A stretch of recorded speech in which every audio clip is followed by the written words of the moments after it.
coming out of a coma, and I thought it'd be funny to just call it Clark because my mother asked me, here's your leg, you got your new leg, what are you gonna call it? And I was like, oh, Clark. Just like, didn't miss a beat, just Clark. Clark was it. And she's like, Clark, like Clark Kent, like Superman?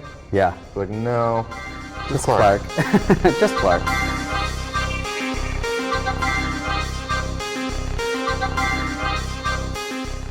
You named him Clark when you came out of coma.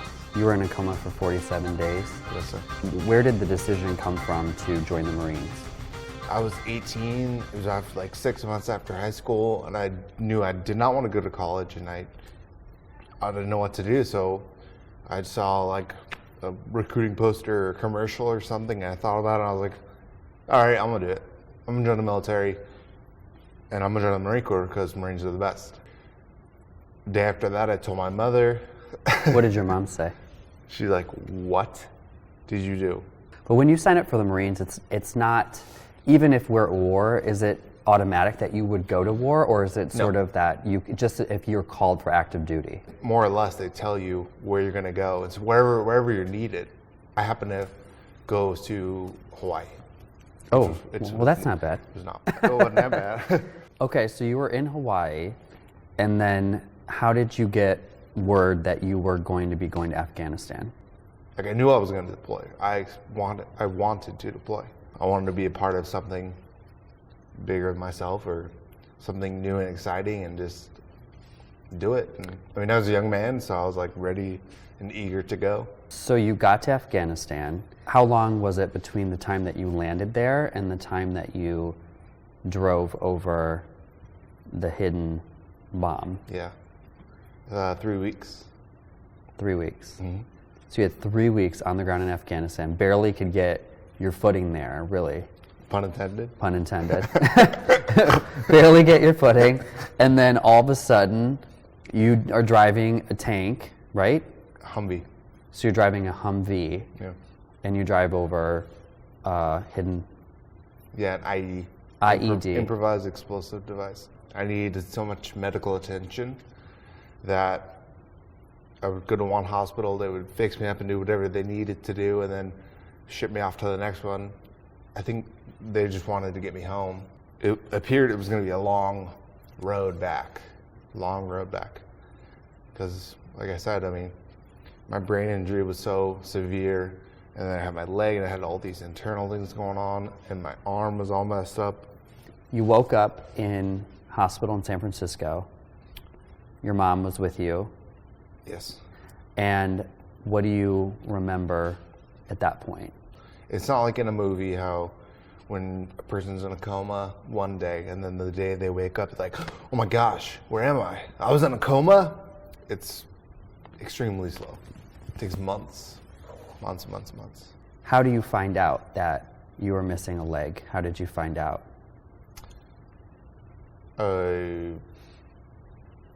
It wasn't there anymore. I don't know. It wasn't really it. Did you touch it? Did a doctor come to you and say, by the way, you know, you lost a limb in this explosion? It wasn't like that. It was just something, for me, in my own experience, it was just something that I had to work towards. I had to get better because, like I said, I was only there for 3 weeks. My men were still there, still in country. I was really close to these guys, obviously. And so I wanted to go back, and I wanted to go back now, and I wanted to be better. It took like a year and a half, and I never went back. When you realized that you couldn't go back because of your injuries being so severe, how do you cope with it? I got in trouble with the law, to be honest. Yeah. And what happened with the law? I got 3 DUIs in 90 days because I was drinking and driving so much. I was abusing alcohol a lot. After your injury? Yes. 6 months after my injury, till the day I got in trouble and I had to clean up my act because it wasn't working for me.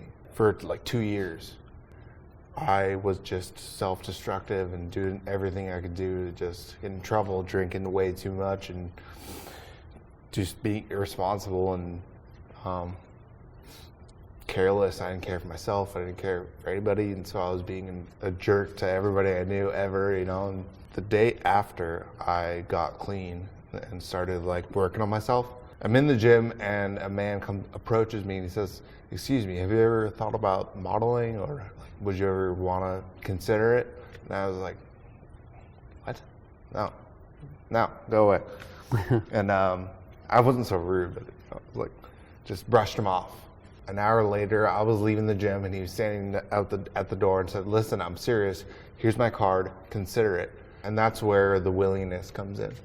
And I was willing to just check it out and try it and call him. And it worked. After you got in trouble with the law, it was like kind of a shift for you in a certain way, a transformation where you were like, okay, I can't do this anymore. I can't abuse myself anymore. Mm-hmm. And I'm either going to go that way or I'm going to go this way. Yep. And I know where this way is going to lead me. Yep. But I've got to go a different route. Fork in the road. Total fork I in had the a road. choice. When you were 19, 18, and you signed up to be in the Marines, could you have ever imagined that it would have turned into that? Like that experience really led you to where you are now? Oh, wait. I didn't expect it. I wasn't like waiting for it to happen. I didn't necessarily want it to happen. It just happened. I think it was higher power, or whatever you want to call it, destiny.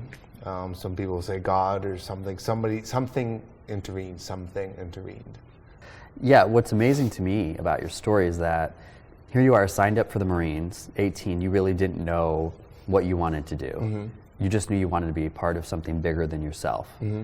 You sign up, you're in the Marines, you go to Afghanistan, and then within 3 weeks you lose your leg, Mm-hmm. which for some people could be a devastating, put you down in the dumps for a long time. And it did for you for a minute, and then you got in trouble and kind of decided to change your path. And now, because of a light that's been put on you, you're now in a position to not only speak out for veterans that have been injured, Yeah. but then also to be a testament to people who might have faced something really difficult in their life, but decided to choose a higher path and not let themselves get ruined. That day in Afghanistan, they called my mother, and everybody thought, they thought I was going to die. They thought it was the end. I kept moving. I kept my feet moving. I kept making goals, and I kept making progress, and I kept doing stuff. Sweating. You're sweating. That's good. Thank you so much. Yeah, no, Yeah. I really appreciate it. My mind was low.